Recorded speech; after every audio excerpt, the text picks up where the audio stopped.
Hi creative friends, this is Saraya and thank you so much for being here. So I allowed this to dry naturally and I came back to it, and one of the things I noticed is that there's a lot of blooming on the page. Now let me explain what that means. So this is very high quality watercolor paper. I think it's Fabriano. And so you guys, I have a very rudimentary understanding of paints because now we're getting into the scientific aspects of it.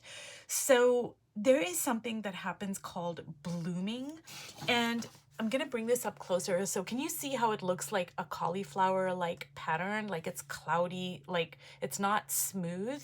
And what happens is that there are granulating paints and non-granulating paints.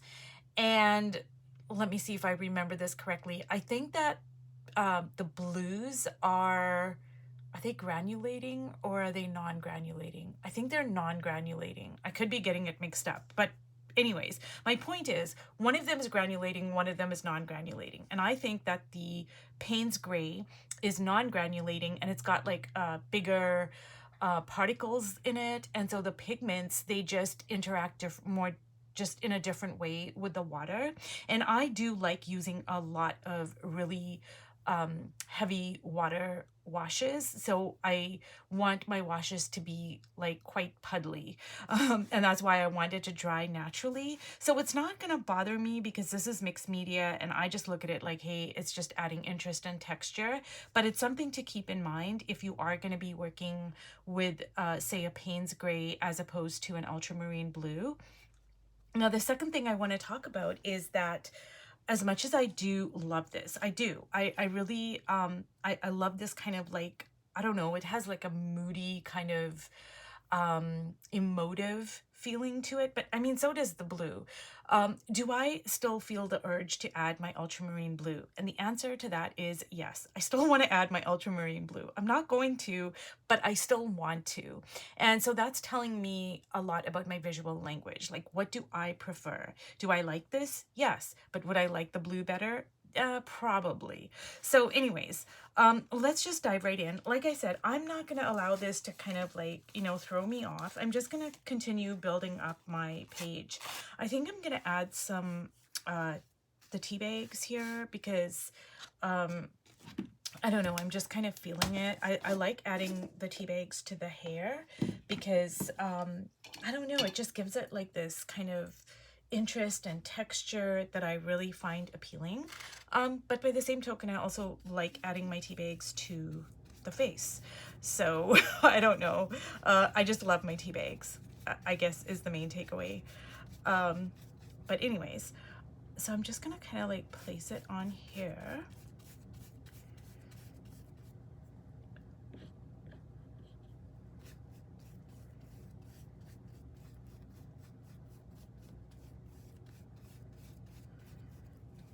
And I don't know, I can't remember like what I know the parameters I set was that I'm not going to start off with the blue, with the ultramarine blue like I normally do, but I don't know if I set the parameter like I wasn't going to use blue at all.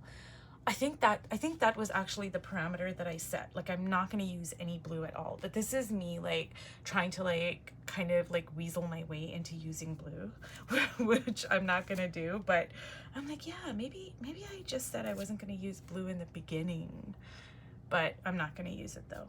It's just, I'm going to see like how far I can push my grays here, my neutrals.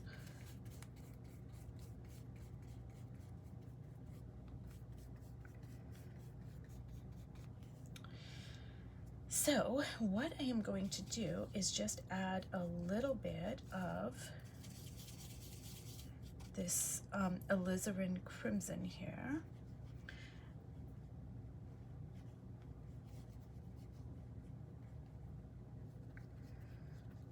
And I tend to be heavy-handed with my reds and oranges, so I'm trying to be like, I'm trying to use it sparingly, certainly in these like layers here.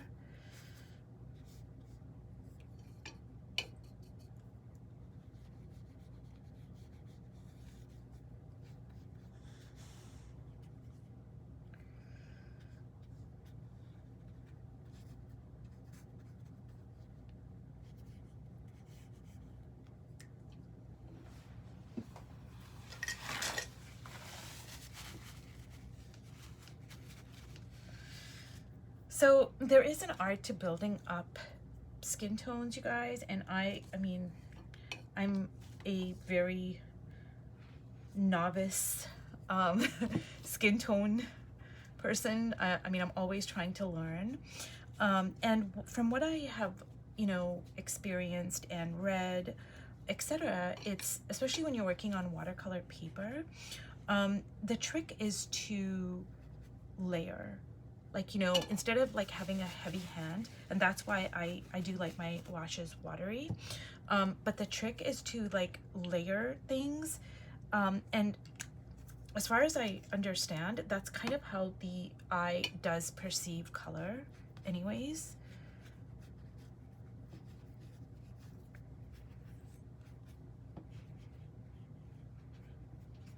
So I am really liking this kind of look, and part of me is thinking that I am trying to like talk myself into being okay with it, because I really do want to use the blues.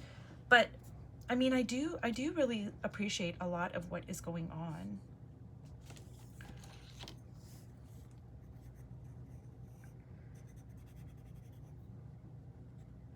So I am going to try to be very gentle, because until the tea bag dries completely, it is fragile.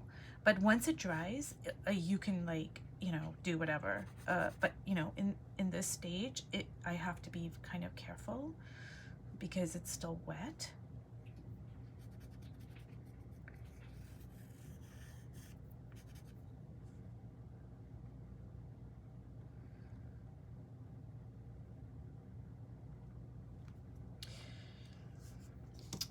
So you guys, the thing is that, you know, whenever I work in, say, my 100-day project, or, you know, like if I'm setting parameters and I'm like, hey, I'm doing this to learn, etc., etc., the thing is that, you know, even if at the end of this I go, you know what, I really like it, but I still prefer the blue, you know what I mean? That is right there valuable information for me to have, because it is informing me something about my visual language, which is really important to know. Like, it's important to know what you like, what you prefer, you know, what you are comfortable using. Those are important lessons for you to know. And yeah, sure, it might change a year from now, but for right now, yeah, I prefer the blue. So I just look at everything as a learning experience, because you're gonna learn like, hey, I like this, I don't like this, and that's really important to know in terms of building up your visual language.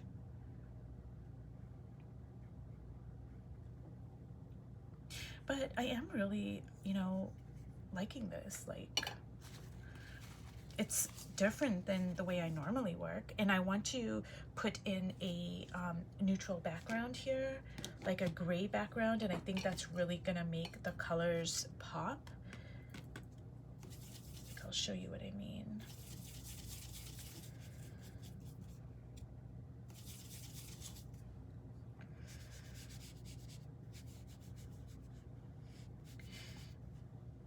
And I don't want this to turn into a big puddly mess here, because all of this is still wet. But do you see how it's really gonna make all the warms really kind of sing, because the grays are gonna contrast with the warms, even though I am using grays in the face. I am using grays, my neutrals, but it's just gonna make the warms kind of stand out more.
You guys, that was a bit too much of a heavy hand. I do have a heavy hand when it comes to my colors.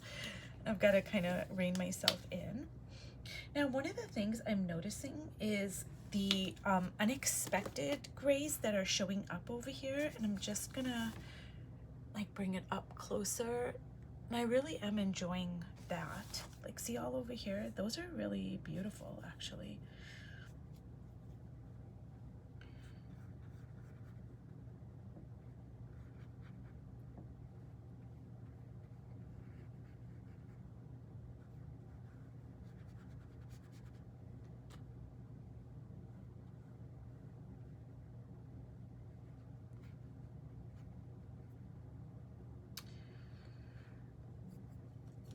Okay, you guys, I think I am going to allow this to dry because things are getting really kind of puddly here.